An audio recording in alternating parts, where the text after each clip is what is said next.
تخيل لاعبا ثمنه ملايين يلعب في أعلى مستوى في العالم، ثم تنظر إلى قدميه وتلاحظ شيئا غير منطقي: جوارب ممزقة، ليس ثقبا واحدا بل تمزيقا متعمدا. السؤال الحقيقي ليس لماذا تمزقت، بل لماذا هو يفعل ذلك بإرادته؟ في كرة القدم الحديثة لم يعد التفوق يصنع فقط بالموهبة. اليوم المباراة تبدأ قبل صافرة الحكم، وتحسم أحيانا في تفاصيل لا يلاحظها المشاهد العادي، تفاصيل مثل الجوارب. نعم، هذه الجوارب التي تبدو عادية تحولت عند بعض اللاعبين إلى نقطة صراع حقيقية بين الراحة والأداء. دعني أطرح عليك سؤالا: هل لاحظت يوما لاعبا محترفا يلعب بجوارب موزقة، ليس تمزقا عشوائيا بل فتحات متناسقة خلف الساق؟ للوهلة الأولى يبدو المشهد غريبا بل غير احترافي، لكن الحقيقة هذا قرار مدروس. ماذا يحدث داخل الساق؟ عضلة الساق أو ما يعرف بالاستمانة هي من أكثر العضلات عملا في كرة القدم: جري، قفز، تسارع، تغيير اتجاه. والجوارب الحديثة مصممة بتقنية الضغط compression لتحسين الثبات وتقليل الاهتزاز.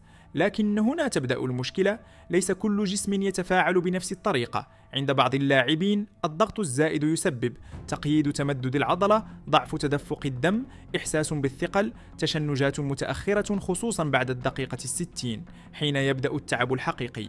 الدقيقة 77 نقطة التحول. راقب المباريات الكبرى. في الدقيقة 77 أو 75 تحدث أشياء متشابهة: لاعبين يطلبون التبديل، آخرين يبطئون دون إصابة، أخطاء غير مبررة. لكن هناك لاعب واحد يبدو وكأنه بدأ للتو. هذا الفارق لا يصنعه الحظ، يصنعه التكيف. بعض اللاعبين اكتشفوا أن تمزيق الجورب يخفف الضغط على العضلة، يسمح لها بالتمدد الطبيعي ويعيد الإحساس بالراحة. فتحات صغيرة لكن تأثيرها كبير. هل هذا مخالف للقانون؟ سؤال مهم. القوانين لا تمنع ذلك. طالما أن واقي الساق في مكانه والجورب يغطيه فالأمر قانوني 100%. لهذا السبب لم نرى أي إنذارات أو عقوبات بسببها. كيف انتشرت الظاهرة؟ كما يحدث دائما في كرة القدم: بدأت من لاعب واحد، ثم اثنين، ثم فريق كامل. حين يرى لاعب أن زميله ينهي المباراة بنفس النسق بينما الآخرون ينهارون،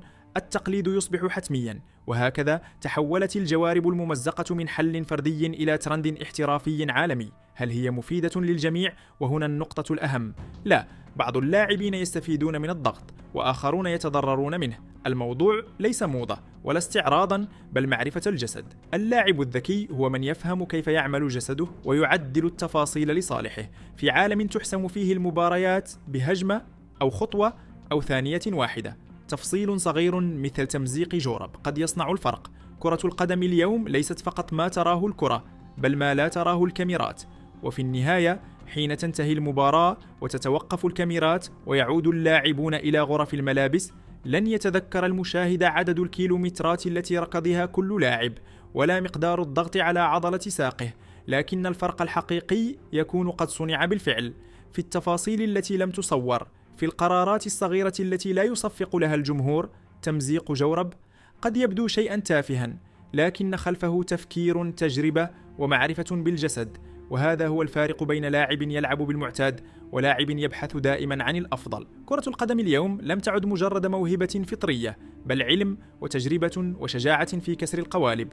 ليس كل ما يبدو غريبا خطأ، وليس كل ما تعودنا عليه هو الصحيح. أحيانا اللاعب الذي يجرؤ على تمزيق جوربه هو نفسه اللاعب الذي يملك الجرأة ليغير مجرى المباراة.